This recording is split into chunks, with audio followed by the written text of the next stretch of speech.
Y en a-tu parmi vous qui croient encore à l'histoire officielle qu'ils nous ont donnée sur le 11 septembre? 19 gars qui auraient détourné des avions avec des couteaux à beurre, à la limite. Je suis pas en train de vous dire que je connais les détails de ce qui est arrivé cette journée-là. Mais je suis certain que ce qu'on nous a dit, c'était un mensonge. Puis avec ce qui se passe en ce moment avec la COVID-19, je pense qu'encore une fois, on est en train de se faire rentrer un balai dans le cul assez profond. Allez-y, allez prendre les tests. Faites-vous vacciner. Ayez peur de vos voisins. Respirez au travers de votre masque. Puis à la limite, faites-vous donc insérer une puce. Jusqu'à quel point vous allez accepter d'abandonner votre humanité? Ah oui, va chercher. Hein? Cours, va chercher. Oui, rapport. Oui, donne-moi la table. Oui, donne-moi la table. Hein? On peut trouver partout, je veux dire, des références qui nous prouvent que les chiffres sont gonflés, manipulés, faussés, peu importe l'adjectif que vous voulez mettre à la place. Là. Puis là, on est rendu à 0,1% de morts, donc le même pourcentage que la grippe saisonnière. Je tiens à vous dire que sans vouloir minimiser, absolument pas, le drame des décès puis les souffrances que ça entraîne dans les familles, là, je tiens à le dire.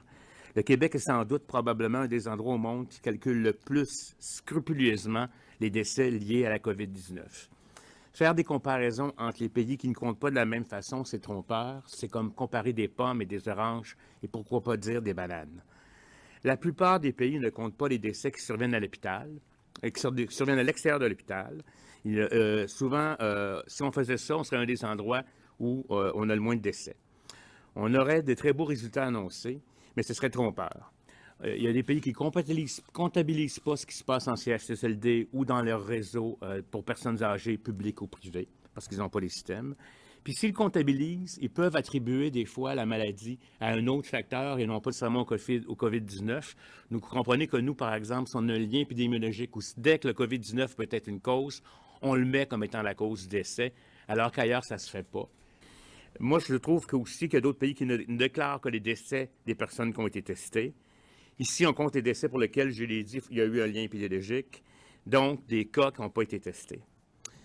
Je voudrais aussi vous rappeler que à chaque année, en temps ordinaire, il y a environ 1000 personnes par mois qui meurent dans les CHSLD. Et dans le fond, il faut comprendre que des décès actuels qu'on comptabilise associés au COVID-19 seraient survenus malgré la situation. I just want to be clear in terms of the definition of people dying of COVID. So the case definition is very simplistic. It means at the time of death, it was a COVID positive diagnosis.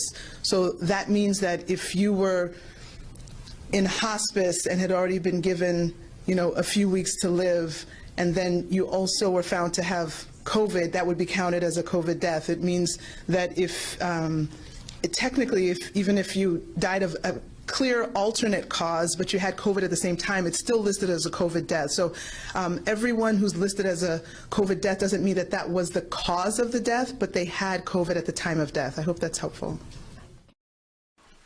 Mais il y en a beaucoup qui profitent pendant ce temps-ci, tous les laboratoires pharmaceutiques, hein? Money, hein? Follow the money, qu'ils disent. C'est là que ça se passe présentement.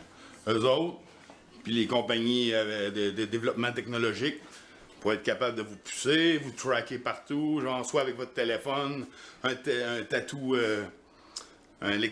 électronique, hein? Ou éventuellement la micropuce insérée quelque part dans votre corps, qui leur donnera tous les droits sur vous et votre âme. Tu sais, en réalité, ce qui me frustre le plus, c'est qu'on est capable de changer les choses. Le problème, c'est que il y a beaucoup de monde qui veulent pas se débarrasser de trucs, genre les réseaux sociaux, les cellulaires. Tout ça, c'est fait pour vous contrôler. La TV, les médias. Votre gouvernement, y a-t-il quelqu'un qui croit encore aux politiciens, hein, avec un S, là? Hein? Y a-t-il quelqu'un qui croit encore que ces gens-là ont votre bonheur, votre bien-être à cœur, hein? Ben moi, je pense que non. Moi, je suis même certain que non. Leurs seuls intérêts, c'est leurs intérêts. OK? Puis la façon qu'ils ont de présenter ça, vous faire plein de promesses, puis jamais les tenir, hein? Ou vous donner juste un échantillon de leurs promesses pour que vous ayez l'impression qu'ils ont fait quelque chose pour vous. Mais au bout du compte, là, ça recommence à tous les 4 ans. C'est la même histoire. C'est le temps que ça change. Attendez-vous qu'on soit rendu comme la Chine? Parce que la Chine, c'est pas une référence, là. Hein? Des caméras partout, l'intelligence artificielle dirige pratiquement le pays, hein? Avec un dictateur ou quelque chose du genre là, à la tête, là. Mais ici, c'est pas mieux, là. On s'enligne vers ça, là, exactement. Là. Regardez bien ça. 红色是表示你的专注力显示得很高， Teachers at this primary school in China 蓝色是走神了， know exactly when someone isn't paying attention. 白色就是你可能跟网络还没有连接好。 These headbands measure each student's level of concentration. The information is then directly sent to the teacher's computer and to parents. China has big plans to become a global leader in artificial intelligence. It has enabled a cashless economy where people make purchases with their faces. A giant network of surveillance cameras with facial recognition helps police monitor citizens. Meanwhile, some schools offer glimpses of what the future of high-tech education in the country might look like. 做出选择吧 Good job! Parce qu'en passant, trompez-vous pas, là, ça s'en vient, hein, la dictature, le totalitarisme automatisé, là, où ce que l'intelligence artificielle décide de tout, hein, où ce que vous ne pourrez plus prendre l'autobus, ou vous prendre votre voiture, ou votre maison va se barrer toute seule si jamais vous n'arrivez pas à faire les paiements, hein, ou votre voiture ne débarque plus pour les mêmes raisons, vous ne pouvez pas prendre le transport en commun, hein, parce que ça va venir. Là. La domotique qui appelle, je pense. Les maisons intelligentes, après les téléphones intelligents, tout est intelligent aujourd'hui. Ils vont vous faire avaler la pilule en vous vendant la chose comme étant quelque chose de super, hein? Genre votre gazon va s'arroser tout seul quand il va en avoir besoin, votre thermostat va s'ajuster tout seul selon vos désirs, votre commande d'épicerie va se faire quand le frigidaire va commencer à être vide. Puis c'est un robot qui va venir vous le livrer à la maison, hein? Vous aurez juste à ramasser ça sur le perron, ben à la limite c'est un autre robot qui va le faire. C'est ça que vous appelez une humanité, vous autres?